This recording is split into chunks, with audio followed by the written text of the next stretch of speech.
જો તમે યંગ છો તો આ વિડિયો ખાસ તમારા માટે છે.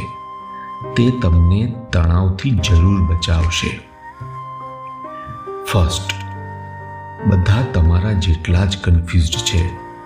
ઇન્સ્ટાગ્રામ પર બધા સક્સેસફુલ દેખાય પણ રિયાલિટી અલગ હોય છે. તમારા ફ્રેન્ડ્સ પણ આગળ શું કરવું એ માટે સ્ટ્રગલ કરે જ છે. સોશિયલ મીડિયાની કમ્પેરિઝનમાં ન ફસાઓ. દરેકની જર્ની અલગ છે. સેકન્ડ, કેરિયર ચેન્જ કરવામાં મોડું નથી થયું. તમે હજુ પણ યંગ છો. ઘણા લોકોએ તો 30 યર્સ પછી પણ નવી શરૂઆત કરી છે. તમારી પાસે હજુ સમય છે નવું શીખવા માટે અને તમારા પેશનને ફોલો કરવા માટે. થર્ડ, બધું એક સાથે એચીવ કરવાની જરૂર નથી.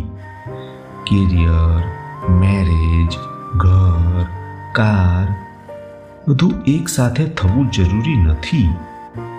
એક સમયે એક જ ગોલ પર ફોકસ કરો. પ્રેશર લેવાને બદલે તમારી ઓન પેસમાં આગળ વધો.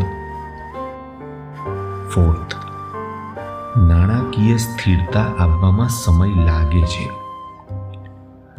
આ ઉંમરે સેવિંગ્સ ઓછી હોય તો ટેન્શન લેવાની જરૂર નથી.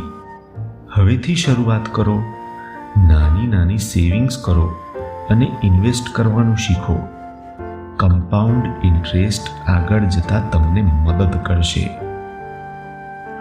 ફિફ્થ, તમારા માતા પિતાની એક્સપેક્ટેશન્સ મેનેજ કરો. ગુજરાતી ઘરમાં પ્રેશર બહુ આવે. મેરેજ, જોબ, પૈસા, પણ તમારે તમારું જીવન જીવવાનું છે. પ્રેમથી તમારી વાત સમજાવો અને તમારા ડિસિઝન્સ માટે કોન્ફિડન્ટ રહો.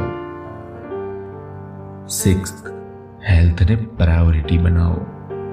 આ ઉંમરે લોકો હેલ્થને ઇગ્નોર કરે છે, પણ યાદ રાખો 30 યર્સ પછી મેટાબોલિઝમ સ્લો થાય છે. હવેથી યોગા, એક્સરસાઇઝ અને સારું ખાવાનું શરૂ કરો. તમારું ભવિષ્ય આભારી રહેશે. સેવન્થ, રિલેશનશિપ્સમાં ક્વોલિટી દેખો, ક્વોન્ટિટી નહીં.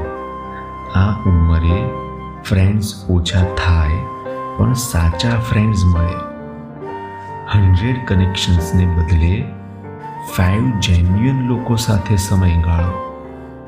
ક્વોલિટી રિલેશનશિપ્સ તમને મેન્ટલી સ્ટ્રોંગ બનાવે છે. 8th, ફેલ્યોર એ અંત નથી, માત્ર શરૂઆત છે. બિઝનેસ ફેલ થયો, રિલેશનશિપ તૂટી ગયું, જોબ ગુમાવી, આ બધું આ એજમાં સામાન્ય છે. દરેક ફેલ્યોર તમને એક મજબૂત વ્યક્તિ બનાવે છે. હાર માનવાને બદલે આગળ વધતા રહો.